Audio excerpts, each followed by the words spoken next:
agradecer a Deus por mais esse dia de vida e pela nossa saúde. Senhor presidente, mesa diretora, senhores vereadores, culto do Jornal Agora é Sério, aos ouvintes da Rádio Cidade 87.9, público presente, aos funcionários da Prefeitura, a minha mãe que sempre me acompanha nesta difícil caminhada. Quero aqui parabenizar o prefeito, os funcionários da Prefeitura, os diretores, os secretários, pelos 100 dias de governo do prefeito Francisco. Quero parabenizar pelas obras pequenas, mas que tivemos o prazer de juntos inaugurá-las.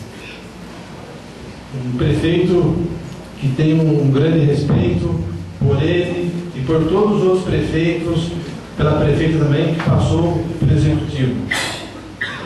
Quero fazer aqui uma moção de congratulação à tribuna pelo 17º aniversário distrital do Barnabés, que tem 8 bairros ligados ao distrito.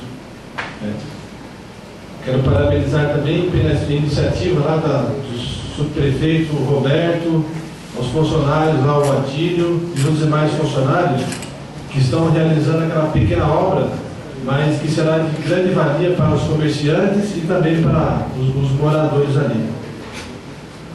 Barnabés, que foi fundado em 10 de abril de 1996, que tem ali 600 famílias, uma população de 2.520 munícipes.